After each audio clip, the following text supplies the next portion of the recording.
Hello friends, Tanushree রান্নাঘরে আজকে আরেকটা নতুন রেসিপি নিয়ে এসেছি। রেসিপিটার নাম হচ্ছে মেথি শাক। মেথি শাক সবাই ঘরে ঘরে করে, এই শীত পড়েছে, কিন্তু আজকে আমি মেথি শাকটা একটু অন্যরকম করব। মেথি শাকটা করার জন্য দেখুন আমার কী কী লাগছে। প্রথমেই আমি মেথি শাকটা ঝুড়িতে কেটে রেখে দিয়েছি ভালো করে। মশলার থালিতে আছে সর্ষের তেল, ফোড়ন দেওয়ার জন্য আছে কালো জিরে, শুকনো লঙ্কা, বড়ি, চিনি, নুন, হলুদ, দুটো কাঁচা লঙ্কা। তার সাথে আছে সিম ছোট ছোট করে কাটা, আর আছে বেগুন ছোট ছোট করে কাটা।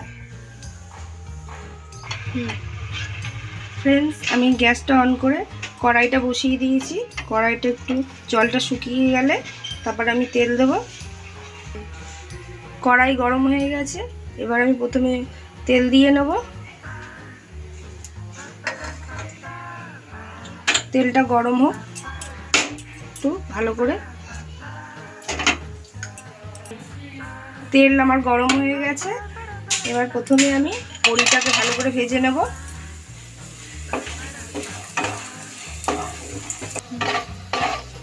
বড়িটা আমার নাড়াচাড়া দিয়ে ভাজা হয়ে গেছে, এবার আমি তুলে নেব।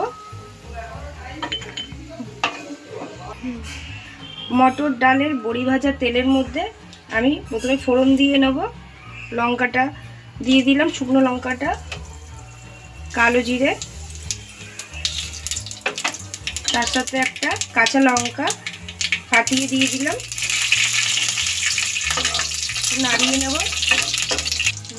নাড়াচাড়া দিয়ে ফোড়নটা আমার ভাজা হয়ে গেছে, এবার আমি আগে থেকে সিম কাটা দিয়ে দেবো। ভালো করে নাড়িয়ে নেব সিমটাকে।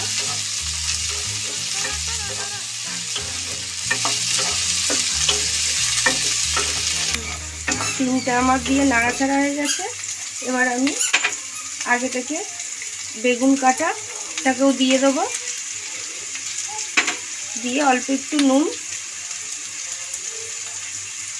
যাতে সবজিটা ভালো করে সেদ্ধ হয় ও নরম হয়ে যায়, যাতে অল্প একটু হলুদ ছড়িয়ে দেবো। দিয়ে নাড়িয়ে চাড়িয়ে নিয়ে একটা পাত্র দিয়ে কিছুক্ষণের জন্য আমি ঢেকে রাখবো। ঢাকা দিয়ে রেখেছিলাম কিছুক্ষণ সবজিগুলো ভাজার জন্য। ঢাকাটা খুলে দেখুন আমার ভাজাটা হয়ে গেছে লাল লাল করে। এবার আমি শাকটা দিয়ে দেবো। আগে থেকে ভালো করে কুচিয়ে ধুয়ে রেখেছিলাম জল ঝরার জন্য ঝুড়ির মধ্যে আমি কিছুক্ষণের জন্য। শাকের ওপরে আমি সবজি ভাজার সময় অল্প একটু হলুদ দিয়েছিলাম, শাকের ওপরে একটুখানি হলুদ ছড়িয়ে দেবো। সবজি ভাজাতেও নুন দিয়েছিলাম, আমি আবার একটু স্বাদ মতন একটু নুন ছড়িয়ে দেবো শাকের ওপর। কাঁচা লঙ্কা ফোড়নে দিয়েছিলাম, আবার আমি একটা কাঁচা লঙ্কা শাকের ওপর দিয়ে দেবো। আপনারা যদি ঝাল কম খান তাহলে নাও দিতে পারেন। এবার ভালো করে নাড়িয়ে ছাড়িয়ে নেব।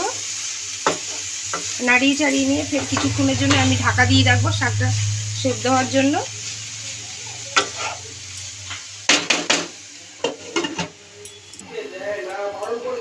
আমি একটু ঢাকাটা খুলে দেখব।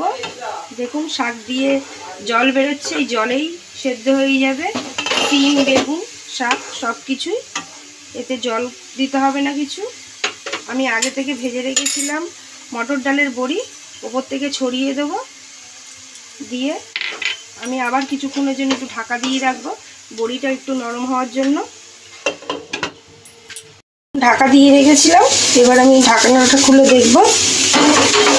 দেখুন শাক, সিম, বেগুন, বড়ি সবই আমার নরম হয়ে গেছে, মোটামুটি তৈরি হয়ে গেছে। এবার একটুখানি নামানোর আগে একটু চিনি দিয়ে নেব। ফ্রেন্ডস, এরমভাবে যদি মেথি শাক করা হয় তাহলে মেথি শাক কোনো রকমই তেতো লাগবে না, খেতেও খুব ভালো লাগবে। শীতকালের এই শাকটা রান্না করলে খুব সুন্দর একটা গন্ধ বেরোয়। একবার করে বাড়িতে দেখতে পারেন, এরকমভাবে ভালো লাগবে খেতে। চিনি দেওয়া হয়ে গেছে, আমার শাক তৈরি হয়ে গেছে। এবার আমি শাকটাকে নামিয়ে নেব সার্ভ করার জন্য।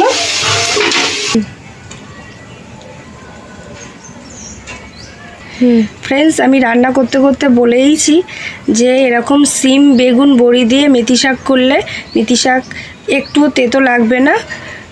এই শাকটা শীতেই হয়, খুব ভালো লাগবে। আপনারা একবার বাড়িতে করে দেখবেন আমার মতন করে। যদি রান্নাটা ভালো লেগে থাকে তাহলে একবার প্লিজ লাইক শেয়ার করে দেবেন। Thank you.